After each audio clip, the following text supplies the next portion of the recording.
সমস্যা সমাধানের আশায় বিশেষ লোক আদালতের সমস্যা সমাধান সমারোহে যোগ দিয়েও খালি হাতেই ফিরতে হলো এসএসএ শিক্ষকদের।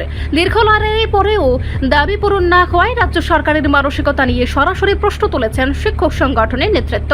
এদিন বহু শিক্ষক প্রতিনিধি নিয়ে লোক আদালতে উপস্থিত হন শিক্ষক সংগঠনের সভাপতি সজল দেব। তিনি অভিযোগ করেন, আদালত ইতিমধ্যে শিক্ষকদের পক্ষে রায় দিলেও রাজ্য সরকার তা মানতে নারাজ।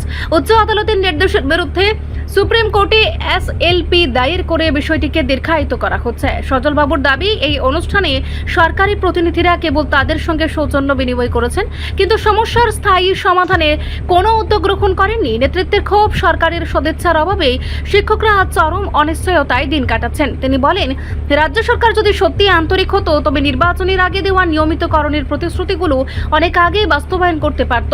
সজল বাবু মুখ্যমন্ত্রীর দৃষ্টি আকর্ষণ করে বলেন, ভিশন ডকুমেন্টে দেওয়া প্রতিশ্রুতি রক্ষায় সরকার যেন দ্রুত কার্যকর পদক্ষেপ নেয়।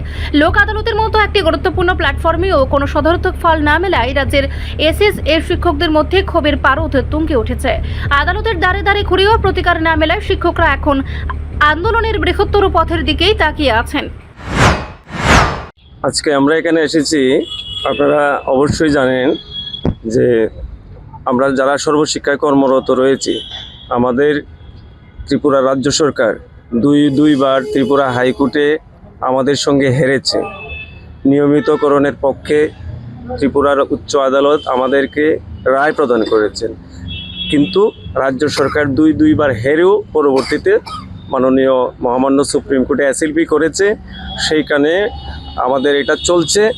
তো এই মুহূর্তে আমাদের যারা সজল দেব ভার্সেস স্টেট অফ ত্রিপুরার যারা পিটিশনার রেসপন্ডেন্ট ছিলেন, সুপ্রিম কোর্টের নির্দেশ অনুসারে এখানে একটা সমাধান সমারোহের আয়োজন করা হয়েছিল। আমরা সেখানে মহামান্য সুপ্রিম কোর্টের আদেশকে যথেষ্ট পরিমাণে সম্মান প্রদর্শন করে ত্রিপুরার সর্বত্র থেকে আমরা এখানে এই সমাধান সমারোহে এসেছিলাম। কিন্তু অত্যন্ত দুর্ভাগ্যের বিষয়, যেটা আমাদেরকে আশাহত করেছে, যে এখানে রাজ্য সরকারের যারা প্রতিনিধি ছিলেন তারা স্পষ্ট বলেছেন যে আমরা এই সমাধান সমারোহেতে এসেছি, কিন্তু এখানে আমরা কোনো কিছুই সমাধান করতে পারবো না। ওনারা শুধু এসে ওনাদের ছবি দেখিয়েছেন, আমরা এসে ওনাদেরকে আমাদের চেহারাটা দেখিয়েছি, অথচ কোনো সমাধান হলো না।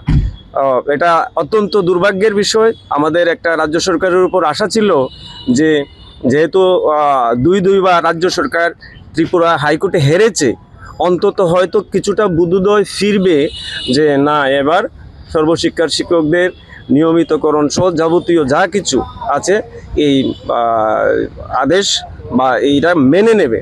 সেই জন্য আমরা খুব আশাহত হলাম। আজকে খুব দুঃখ পেলাম এবং রাজ্য সরকারকে সেটাই বলবো যে আজকে আপনাদের মাধ্যমে বলবো যে ভিশন ডকুমেন্টের প্রতিশ্রুতি, সরকার গড়ার আগে প্রতিশ্রুতি, সেইগুলো একবার আপনারা স্মরণ করে সর্বশিক্ষার সমস্ত যারা শিক্ষক কর্মচারী আছে ওনাদেরকে অতি দ্রুত এসএলপি প্রত্যাহার করা হোক এবং নিয়মিতকরণের পদক্ষেপ গ্রহণ করা হোক।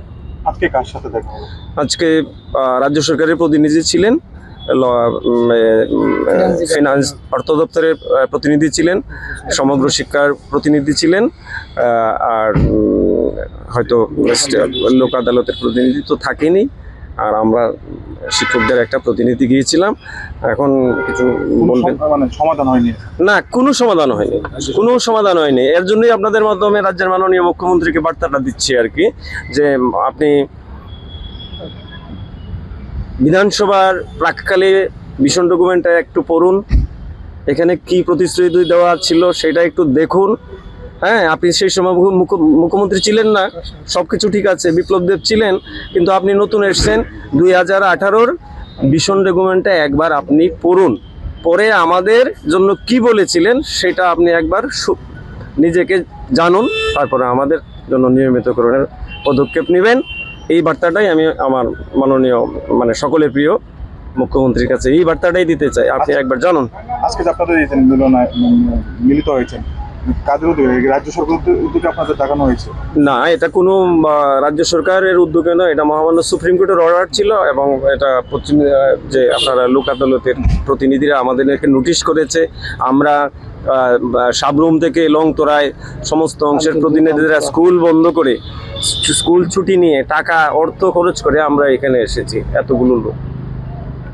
এখন আপনার নামটা বলুন। আমি Sajal Deb, president Tripura SSC teacher welfare association. উনি একটু বলবেন। রিপোর্ট সংবাদ প্রতীক্ষা।